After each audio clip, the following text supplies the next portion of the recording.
నిర్మల్ జిల్లా మామడ మండలంలోని పోస్కల్ సుదర్మన్ బ్యారేజీ పనులను ఎమ్మెల్యే వెడ్మబొజ్జ పరిశీలించారు. బ్యారేజీ పనులపై ఆరా తీశారు. అధికారులకు పలు సూచనలు అందజేశారు. సీఎం రేవంత్ రెడ్డి ఈ నెలలో సదర్మాట్ బ్యారేజీ ప్రారంభోత్సవ కార్యక్రమానికి రానున్నారని తెలిపారు. నిర్మాణ పనులు త్వరగా పూర్తి చేయాలని ఆదేశించారు. అదేవిధంగా ముంపుకు గురైన నాగదేవత ఆలయాన్ని నిర్మించేందుకు కృషి చేస్తామని భరోసా ఇచ్చారు.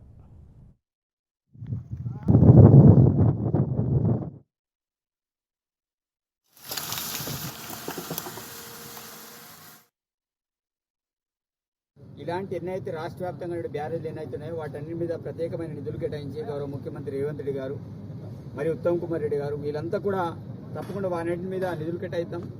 రైతులందరికీ సాగునీరు అనే ఆలోచనతో వీటన్నిటి కూడా పూర్తి స్థాయిలో నిధులు కేటాయించడం అనేది జరిగింది. దానిలో భాగంగానే ఈ ప్రాజెక్ట్ కోసం 410 కోట్లు కేటాయించడం జరిగింది. దాంతోపాటు ల్యాండ్ ఎక్విజిషన్ కోసం మళ్ళీ ఎక్స్ట్రాగా కొన్ని టోటల్ 510 కోట్లను కేటాయించడం అనేది జరిగింది. మరి తప్పకుండా ఈ ల్యాండ్ ఎక్విజిషన్లో అనేక రకమైన సమస్యలు తలెత్తిన విషయం అందరికీ తెలిసిన విషయమే. ఎందుకంటే చాలామంది రైతులు భూములు కోల్పోవడం, అదేవిధంగా అక్కడ మన ప్రాజెక్టు ఏదైతే గోదావరి ఒడ్డున్నటువంటి నాగదేవత మునిగేటువంటి పరిస్థితి మనకు కనబడుతూ ఉన్నది.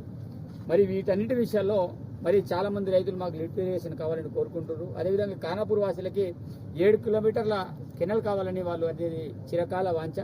ఇవన్నీ కూడా కోరికలనే ఉన్నాయి. మరి వీటన్నిటి కూడా పరిష్కారం చేయడానికి గౌరవ ముఖ్యమంత్రి రేవంత్ రెడ్డి గారు కూడా అనేక సందర్భాల్లో చెప్పడం అనేది జరిగింది.